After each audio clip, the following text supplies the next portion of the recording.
Pogače me kos dhe ujë të gazuar. Përgatitja shumë e thjeshtë. Bëhet e butë si pambuku e shoqëruar me fërges, me speca, jeshil çili dhe gjizë. Besoj se kam ju pëlqyer receta kur ta shihni videon në vazhdim. Filloj me përgatitjen. Në një enë më të madhe shtojmë 200 gram me kos. Tek kosi shtojmë 170 ml me ujë të gazuar. E përzim pak masën. Shtojmë një pluhur për pjekje dhe një lugë të vogël me soda bikarbona. Kjo pogače përgatitet dhe me pluhur për pjekje dhe soda bikarbona. Ja ashtu dhe ujë i thartë, bëj një kombinim dhe bëjnë shumë të shkript këtë pogače. E përzi, vërejhen mirë fluskat. Kështu, kur të formohet kjo shkum, e ban pogaçën të shkript. Dhe e përzi pak. Tash ja shtojna 40 ml me vaj. Përsëri e përzi masën. Dhe shtoj millin. Masat e millit nuk dihen fikse asnjëherë. E shtojmë kështu një pjesë. Duhet na del një brum i butë, jo i fortë. Sa më i butë jetë, aq më mirë do del pogaçja. Dhe ja shtojna një lugë gjysmë të mesme me krip. Dhe masën filloj që direkt ta punoj me dorë. Siç e ceka duhet del një brum i butë. Më e mirë do del pogaçja në këtë mënyrë. Vërtet ja vlen me provu, përgatitja e thjeshtë, e shpejtë, e shishme, ideale për vikende. Punojmë, shtojmë millin derisa ta fitojmë trashësinë e dëshiruar. Shtojmë kështu pjesërisht millin.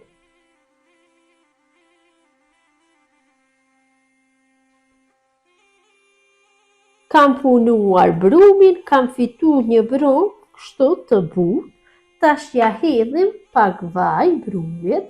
Kam nxesh brumin dikun rreth 10 minuta. Sa më shumë që të nxeshet brumi, aq më e mirë do del pogaçja. Ja hedhim pak vaj dhe brumin e kalojmë kështu në tavolinën e punës.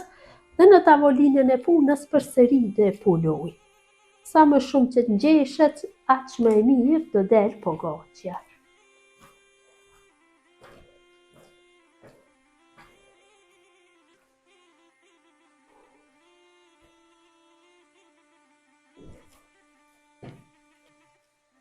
Kam punuar mirë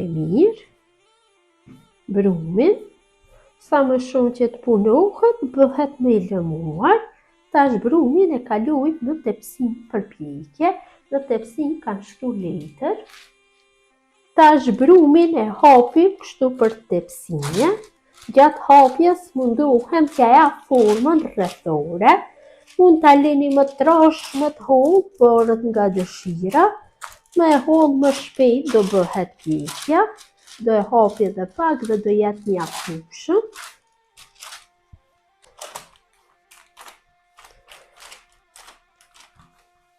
Kam hap pogaçën në masitë të dëshiruar.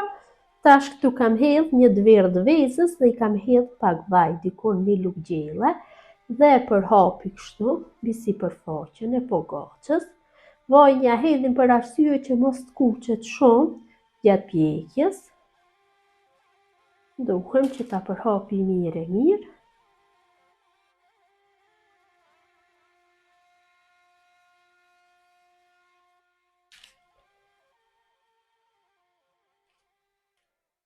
Pasi kam bërë lyrjen e pogaçës, sipër do e dekoroj dhe e prej kështu me një prerëse brumi me forma. Ju mund ta dekoroni në mënyrë të ndryshme. Shumë bukur do del kështu.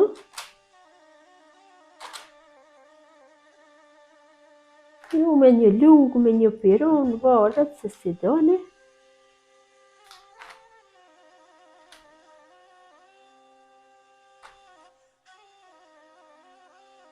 Tash me anë të një lugë do bëj disa vrima.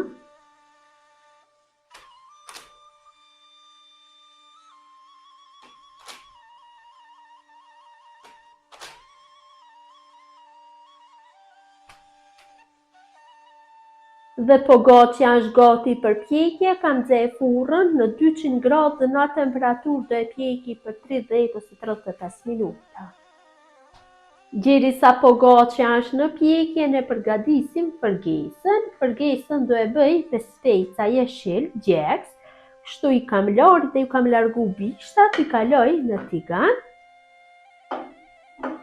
Ju shtoj vaj, dikun rreth 40-50 ml.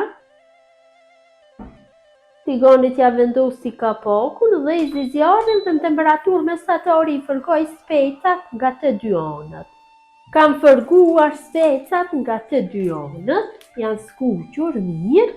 Tash i marrim dhe i kalojmë kështu në një tavë tjetër, unë kam një tavë bakri.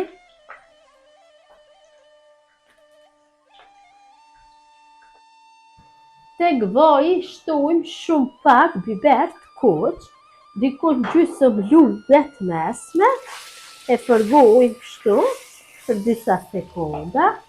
Tash shtojna gjizën, gjithsej gjizë kam dikun 250 gram.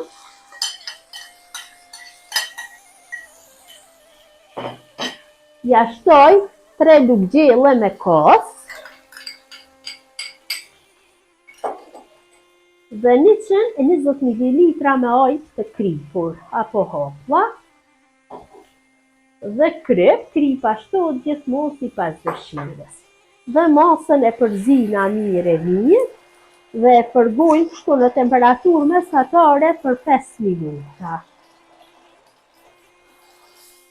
Kam fërguar mirë masën, tash e largoj nga zjarri. Tash masën ja kaloj specave tek tava e bakrit. Pogaçën e kam largu nga furra, ka një aromë shumë të mirë, e mbulojmë kështu me një pecet kuzhine dhe e lojmë që të ftohet, derisa pogaçja të ftohet ne fusim në furrë tavën me speca dhe gjizë, mirëpo nuk e dhezim furrën të qëndrojë ashtu e nxehtë derisa të ftohet pogaçja pak. Pogaçja është ftuar, përgesa është gati, ta ndajmë një pjesë të pogaçës dhe t'ja shihnim brendësien, vërtet ka dalë e butë si pambuku, ja si duket brendësia. Ndajmë dhe një pjesë. Ja pra, ka dalë e butë, e shkrevët, shkon shumë me këtë përgesë. Gjithë ju motra që përgatisni në këtë mënyrë pogaçe me kos dhe ujë të gazuar, e shoqëruar me këtë përgesë, ju bëft mirë. Ju faleminderit që ndani kohë vazhdimisht për recetat e mia, jepni komente të bukura, mirëmbëjtje nga sofra shqiptare, deri në recetën e radhës.